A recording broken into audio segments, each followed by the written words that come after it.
بس ٹھیک ہے. میں غازی صاحب اسی پہ میں نے بات کرنی تھی، جو پیچھے والے کالر بات کر کے گئے، میں اسی پہ سوچ رہا تھا کہ یہ ساری حدیثوں میں باتیں لکھی ہیں اور ہم لوگ سارے انہی کی وجہ سے آج جو بن گئے ہیں، انہی یہی پڑھ کے ہوئے ہیں۔ یہ جو یہ خادم رضوی اور یہ سارے پتہ نہیں کیا بنا کے پیش کر رہے ہوتے ہیں، یہ نہیں پڑھتے ہوں گے یہ کہ بدبو آ رہی تھی، اور اس طرح بالکل صاف صاف نظر آ مولویوں رہا ہے کو کہ یہ وہ ایک ساری انسان۔ باتیں پتا ہوتی ہیں، مولویوں کو یہ ساری باتیں پتا ہوتی ہیں. ٹھیک ہے، مولویوں کو یہ اچھا، ساری، مولویوں کو تو یہ بھی پتا ہوتا ہے کہ ابو بکر اور عمر جو تھے وہ بڑی گندی گالیاں دیتے تھے. ایک بندہ تھا، اس نے صحابی نے کوئی کسی بندے نے محمد کے بارے کو بات کی، تو ابو بکر نے آگے سے اسے پتہ کیا گالی دی، کہتا جا جا ہوں، کے منات کی جا کے شرم گاہ چوس. ہاں وہ تو بس سنا ہوا ہے، بلکہ اس پہ تو خادم ٹھیک ہے. رضوی کہتا ہے، وہ تو ہاں کہتا ہے یہ ہاں، باتیں ہیں جس وجہ سے ہم یہ ساری کام کرتے اب ہیں، وہ مطلب وہ کرتے تو نہیں آگے ہے سے تو دلیل دیتا ہے۔ وہ تو دلیل دیتا ہے.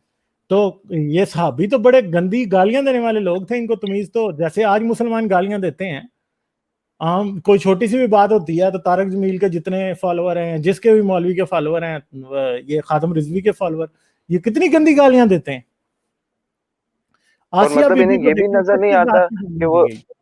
کہ اکثر جو ہے نا، جو محمد جو ہیں وہ جو بات کر رہے ہوتے ہیں، حضرت عائشہ آگے سے ان کے 2-3 دفعہ تو حضرت عائشہ نے آگے سے ان سے کہا ہے کہ یہ تو اللہ تعالیٰ بڑی جلدی لگاتے ہیں آپ کا وہ ہاں. پورا کرنے ہو، تو ان کو سمجھ نہیں آتی، ان کو تو بخاری کو اٹھا کے پھینکنا چاہیے نہیں، وہ عائشہ کو ڈسٹ بن میں۔ سمجھ آ رہی تھی نا یہ باتیں، کہ یہ پاس سے ہی قرآن گاڑ رہا سارا.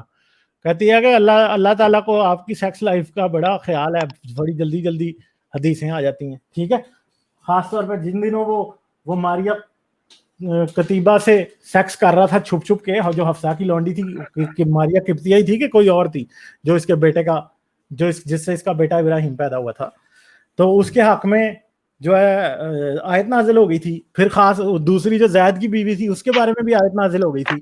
تو وہ کہتی ہے اس بات کے اوپر، وہ کہتی ہے کہ اللہ تعالیٰ کو آپ کے دل کا بڑا خیال ہے کہ فٹافٹ جو ہے قرآن نازل ہو جاتا ہے. ٹھیک ہے، تو اس میں تو اللہ نے کہا بھی ہے کہ محمد ہم جانتے ہیں تمہارے دل کی کیا بات ہے. آیت ہی ایسی ہے نا جو زینب کے بارے میں اچھا ہوئی ہوئی اچھا، میں ہے. آپ کو بتاؤں، ایک یقین سے بات کرتا ہوں، یہ جو ساری حدیثیں نا صرف یہ نارمل عام پبلک کو بتا دینا تو بڑا ہاں کچھ نا، میں اب کیا کہوں کہ میں کہنا نہیں چاہتا، یہ ساری مطلب میں کہتا ہوں کہ 30-40% لوگ ایکس مسلم صرف یہی پڑھ کے ہو جائیں گے، تو یہ میں ہو رہے شرطن ہیں. کہتا ہوں بس۔ آپ کو پتا ہے ہمارے ایک بڑی پاکستانی فری تھنکرز کے گروپ کے جو سب سے پرانے ایڈمن تھے نا، غلام رسول صاحب. غلام رسول صاحب کیا کرتے تھے، وہ ایک حدیث لیتے تھے اور اس کے ساتھ نا ایک فنی سی تصویر لگا کے تو وہ اس کو لگا دیتے تھے. ٹھیک ہے، تو ایک دفعہ ایک حدیث ہے جس کو ہانڈی والی حدیث کہا جاتا ہے. ابھی بہت سے ادھر انڈیا والے جو ہوں گے انہوں کو تو سمجھ نہیں آئے گی نا، انہوں نے تو شاید سنی بھی نہیں ہوگی ہانڈی والی حدیث. ہانڈی والی حدیث یہ ہے کہ جی رسول اللہ جو تھے، اب ان کی 11 بیویاں تھیں. ٹھیک ہے، تو ایک ہوں دن حضرت جبرائیل آئے اور انہوں نے ایک ہانڈی لے کے آئے. اس ہانڈی میں بھنا ہوا گوشت تھا اور وہ جنت سے آئی تھی ہانڈی. تو وہ ہانڈی ہوں جو ہے رسول اللہ کو حضرت جبرائیل نے کھلائی. ٹھیک ہے، ہوں اور اس ہانڈی سے رسول اللہ کو 20 مردوں کے برابر جنسی طاقت مل گئی. ٹھیک ہے، ہوں تو رسول اللہ جو ہے ایک رات میں جب نکلتے تھے تو پہلے اپنی ایک بیوی کے پاس جاتے تھے، اس سے سیکس فرماتے تھے، پھر دوسری کے پاس جاتے تھے، پھر تیسری کے پاس جاتے تھے. تو فجر تک جو ہے نا، جو ہوتی ہے تہجد تک، رسول اللہ ساری بیویوں سے 11 کی 11 سے جو ہے نا، جو 9 8 10 جو تھی ان کے ساتھ سیکس فرماتے تھے اور لونڈیوں کے ساتھ بھی فرماتے تھے، اور جی ایسے پورا کرتے تھے. تو میں نے ایک دفعہ بات کی، یہ بات دیکھیں ویاگرا کی ضرورت کس بندے کو ہوتی ہے. اب مجھے آپ بتائیں ویاگرا کی ضرورت کس بندے کو ہوتی ہے، جو بتائیں مجھے مردانہ کمزوری کا شکار ہو۔ کس کو ہوتی ہے ویاگرا. کیوں نازل کرنے کی ضرورت، ویاگرا کیا تھی، یہ پہلی ویاگرا تھی دنیا کی جو نازل کی گئی تھی. ٹھیک ہے، اگر میں ٹھیک ہوں بالکل، تو مجھے ویاگرا کھانے کی کیا ضرورت ہے.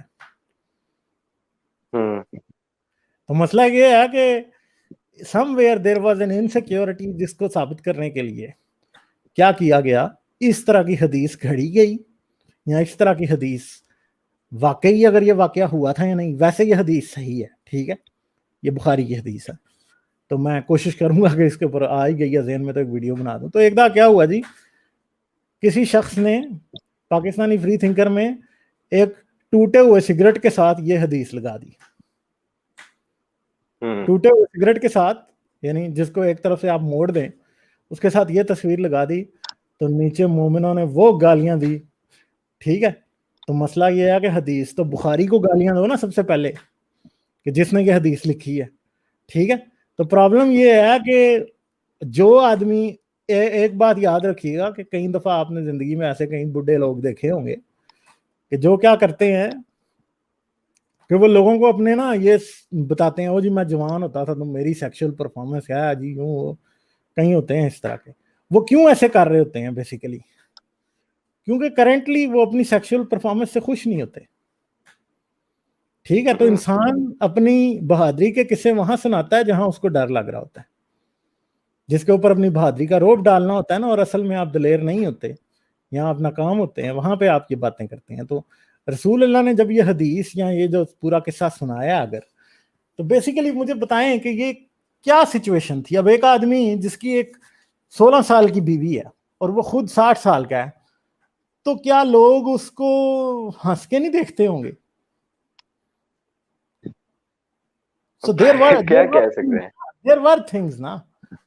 اگر آج کوئی بندہ 70 سال کا 16 سال کی بچی سے شادی کرے گا تو لوگ کہتے ہیں وہ یار اس نے کیا کرنا ہے، اس کے پوتے ہی کریں گے جو کچھ کریں گے. ان مسلمانوں کو پتہ کیا چاہیے غالب صاحب؟ ان کو چاہیے کہ ان کو ایک دفعہ چلے جائیں عرب میں اور جا کے کسی عرب بدو کو دیکھ لیں زندگی گزارتے. میں کہتا ہوں ایگزیکٹ یہی ہوگی، اسی کے قریب ہوگی محمد کی بھی زندگی، اس سے اوپر نیچے نہیں ہونی. تو یہ بات ہے. تو یہ انسیکیورٹی تھی جس کو دیکھیں محمد جہاں پہ انسیکیور فیل کرتا تھا وہاں پہ قرآن کی آیت نازل ہو جاتی تھی، جیسے کہ جی ہمیں پتا کہ تم کیا چاہ رہے ہو، تو پھر زید کی بیوی جو ہے تمہارے اوپر حلال کر دی گئی ہے. ٹھیک ہے جی، زید نے طلاق دے دی اور رسول اللہ کے اوپر حلال ہو گئی. ٹھیک ہے، تو مسئلہ یہ ہے کہ قرآن وہیں پہ نازل ہوا جہاں رسول کو فائدہ اپنا یا اپنی ایک وہ نظر آ رہی تھی چیز.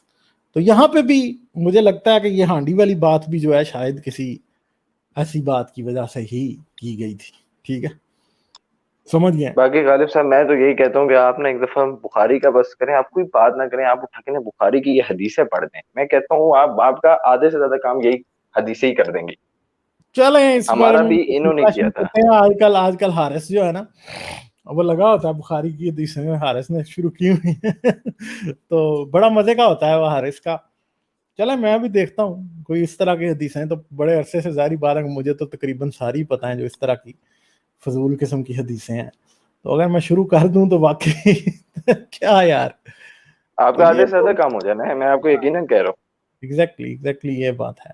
اگر آپ میری ویڈیوز کو پسند کرتے ہیں تو سبسکرائب کریں اور گھنٹی کا بٹن دبانا نہ بھولیں، اور مجھے پیٹریون پر سپورٹ کریں. پیٹریون پر آپ کی مدد میرے لیے میرے اس کام کو جاری رکھنے میں انتہائی مددگار ثابت ہوگی.